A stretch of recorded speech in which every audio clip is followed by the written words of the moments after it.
It's a great privilege to be here.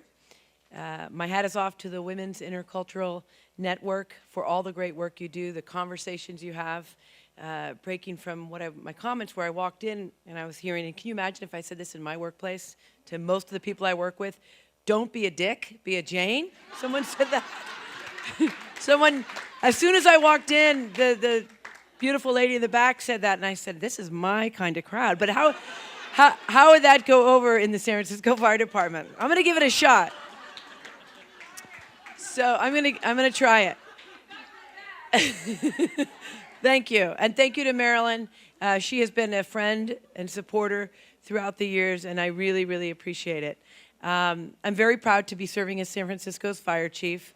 I entered the San Francisco Fire Department in 1990, and if it wasn't for the great sacrifices that my parents made, I'm the youngest of four, neither of them had college educations, and when they got together, they said, when we have a family, we'll do everything we can to make sure all four of our children have college educations, and they did. So I graduated from the University of Santa Clara in 1986, played a lot of sports, so I was big into the team efforts and so forth. My parents were proud of all four of us, and you can only imagine in 1988 when I said, Mom, Dad, I'm grateful for that degree in business administration, finance, but the fire department's hiring and they're trying to diversify their ranks. I want to be a firefighter.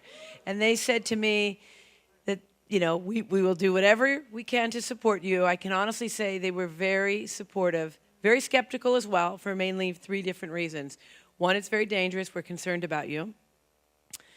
Two, there's not many people that look like you on the job, so how's that going to work? And three, because they made the sacrifice, they said it's considered blue-collar work, and we were expecting you to do something a little bit different. But I can honestly say, if it wasn't for them, I may not have continued on the journey. And it's been an incredible journey, starting in 1990, and then in 2004, after getting appointed to lieutenant, captain, and Assistant Deputy Chief Gavin Newsom, then mayor, now lieutenant governor, appointed me to be chief of department. In January of next year, which is the fire department's 150th year, I will have 12 years serving as chief of the San Francisco Fire Department.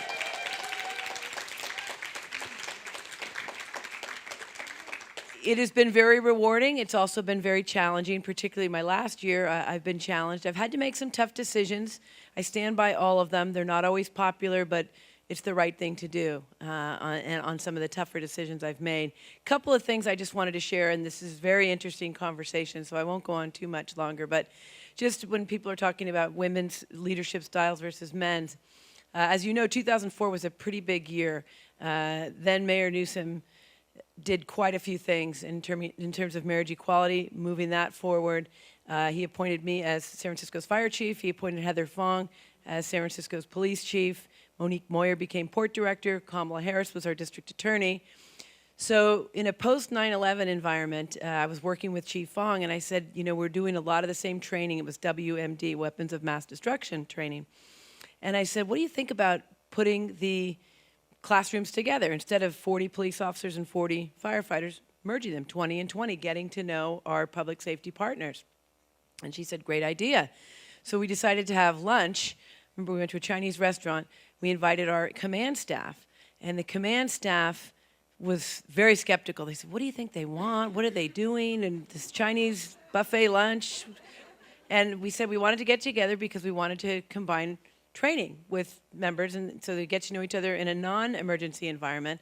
And since that time, it's worked really well. Any chance we can do that, we continue to train, even though there's been, after Chief Fong, Chief Gascon, and Chief Sir, we sort of planted the seed that it's a good thing in a classroom environment to get to know one another because we're going to be working together under difficult conditions. So I applaud Chief Fong for working with me on that and all the good work that she's done.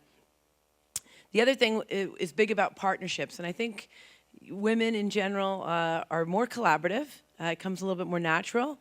And I know Dr. Marase is here, not only with the Commission on the Status of Women leading that department, but her good work with the school district. And just recently, we've partnered with the American Heart Association and the Unified School District to go in and make sure, and it's difficult because I know every hour counts in terms of the high school graduation curriculum.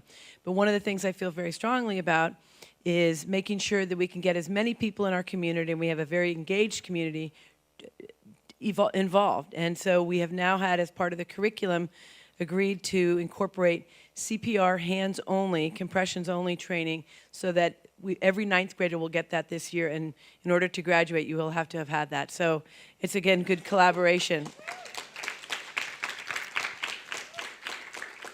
Similarly, Dr. Marase and the school board, we have also had firefighters going into our schools for a number of years to talk about fire safety education. We feel very strongly that we can teach the child, and then the child can go home and then educate their family and their parent, oftentimes in another language. And so we're memorializing that as well with the Unified School District. And for me, I'm 51 years old. I grew up I was born on leap year in 1964. And for younger women today, it's still not equal, but it is better than when I was growing up. And never would I have seen a female firefighter walk into my classroom when I was in grammar school or high school. So we're really seeing a difference in that we're able to go in, men, women, various ethnicities, going in and sort of planting the seed about being good citizens and keeping yourselves fire safe and medically safe. But also, we may influence a young boy or young girl in that classroom to become a firefighter one day. And I think our best advertising tool in the San Francisco Fire Department is the people that you see on the engines and the trucks. And on Monday, we had a holiday. I was walking along the beach, along the Great Highway with my sister, and one of the engines was there. It was a crowded day. It was really warm weather, and there was a fire engine there. And I was just really pleased to see, and I don't think you'd see it in any city in America. Fire engine is 1 officer and 3 firefighters. And on that particular day on Monday, during the week, there was 4 females on the engine. And my sister said to me, she said, I don't think you'd ever see that. And I agree, and I'm very proud of that because in the day, I think people used to think that firefighters, everyone would be 6'4", very manly, muscular. And I've seen time, after 25 years in this business, how everyone brings a strength to the team. Oftentimes we're doing rescues, sometimes in confined spaces.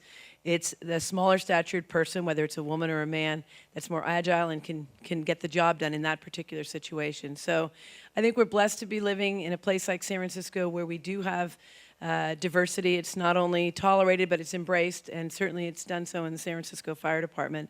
I also liked what someone said earlier about stretching yourself, taking risks if needed, making sure they're calculated risks, but also if you don't go for something that's a little bit beyond you, you may never know what you can accomplish. And I know that sometimes my father, who passed away 5 years ago, said to me, if you really want something, go for it, and don't ever get discouraged, because if you buy into someone that's discouraging you, they win and you don't. So again, I'm honored very much. Thank you to Marilyn and to Wynn. Thank you for this beautiful handcrafted award, and congratulations to all of the other awardees today, and thank you for what each and every one of you do.